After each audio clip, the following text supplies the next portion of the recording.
Ja zawsze widziałem krakowskie przedmieście, że nigdy się nie skończy. Na spacer? No, chodziłam. No, krakowskie przedmieście to było najgłówniejszą ulicą. Taki deptak to był krakowskie przedmieście, wzdłuż i wszerz. Idziemy na deptak, znaczy idziemy na krakowskie przedmieście, żeby się spotkać z koleżankami.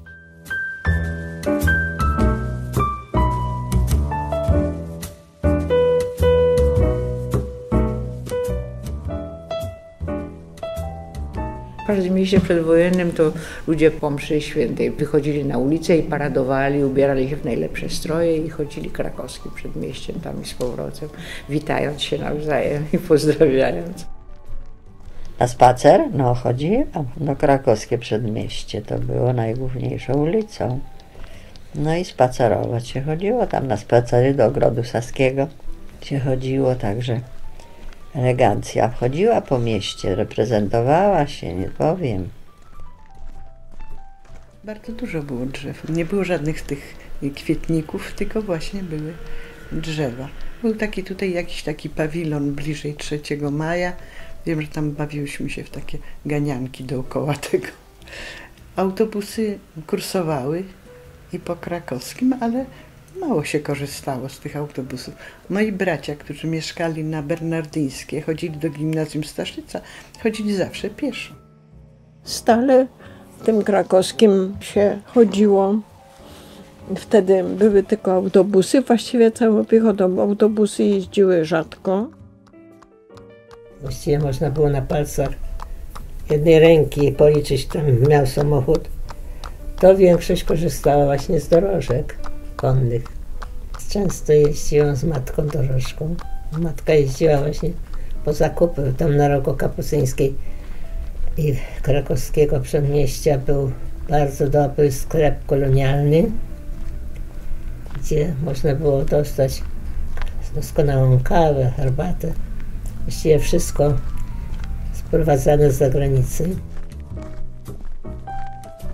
Co pamiętam dobrze jeszcze, to przy bramie krakowskiej, już od strony tutaj miasta, stali szklarze.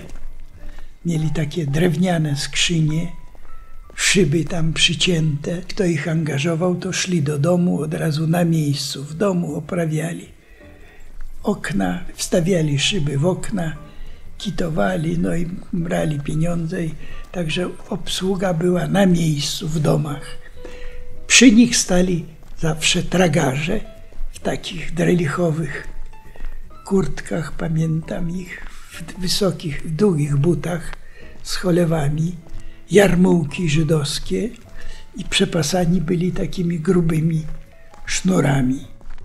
Krakowskie pamiętam, tu hotel Europa, później tam był sklep Bata, taki z obuwiem, gdzie chodziłam z matką po pantofelki, to pamiętam. Bat, to był Żyd, pamiętam. Na tej samej stronie z tych takich większych sklepów to był sklep z butami Bata. Przedstawicielstwo czeskiej firmy. Kto go prowadził, już nie pamiętam, ale w każdym razie tam była firma Bata na szyldzie. Z drugiej strony była jakaś owocownia, to sklep, w którym się sprzedawało słodycze, wodę sodową i owoce. Dalej był sklep Żurka. Pan Żurek, taki maleńki pan, taki bardzo miły, uprzejmy. Miał sklep spożywczy, ale takie miał klientelę taką inteligentną.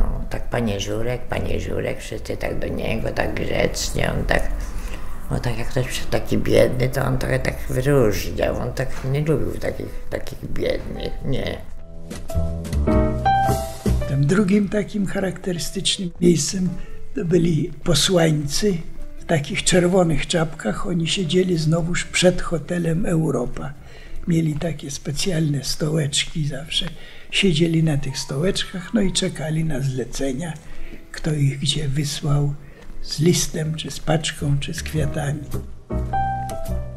Potem był sklep Krychowskiego, to były delikatesy, gdzie jeszcze dzisiejsze delikatesy, które dzisiaj są dobrze zaopatrzone już, nie mówiąc o czasach poprzednich, no to jeszcze nie dorównują tamtym sklepom. To się nazywały wtedy nie delikatesy, a sklepy kolonialne. Jak mówię, te ananasy, które kosztowały złotówkę, był jeszcze chleb, pamiętam, świętojański, który był tani i to kupowałam. Czy to nie było nic nadzwyczajnego? Właściwie to był strąg, gdzie brzegi były mięsiste i się obgryzało, a środek zostawał. Były różne inne rzeczy, tam się kupowało pieprz, inne takie, paprykę, inne rzeczy. To był kolonialny sklep.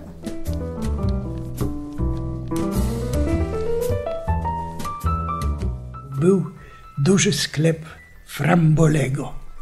Tu przy kościele kapucynów dzisiaj ten budynek jest zburzony. Na jego miejscu stoi dom towarowy, ale cofnięty, bo budynek ten licował się z fasadą kościoła kapucynów. Tam był właśnie duży sklep ze słodyczami Frambolego. Dalej idąc w stronę Narutowicza, to był po prawej stronie kantor wymiany Morajnego. Właściciel był wyznania mojżeszowego.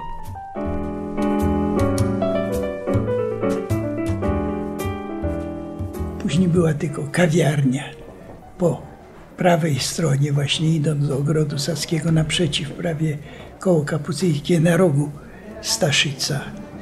To była kawiarnia Semadeniego. Do Semadeniego wchodziło się przez drzwi, wchodziło się do cukierni, zamawiało się i później się przechodziło do ogromnego pomieszczenia, który wychodził poza ten budynek. Oczywiście coś w rodzaju takiej werandy krytej. Semadeni miał znakomite ciastka, to się nazywały te ciastka Mikado i Aitki. Och, jakie wspaniałe. No niestety już teraz nie pieką. Był Semadeniego. Kawiarnia była, to się wchodziło z ulicy, a w lecie to on taki stawiał jako werandę na chodniku i można było sobie siedzieć jak na ulicy, tylko zakryte to było, no szybami. I panowie czytali gazety. Naprzeciw kościoła Świętego Ducha była kawiarnia Chmielewskiego. Stoliki były marmurowe, blaty marmurowe, ciężkie okucia, krzesła były twarde. Kto przychodził? Rano przychodzili panowie, którzy przyjeżdżali do Lublina albo mieszkali gdzieś w sublokatorskich pokojach.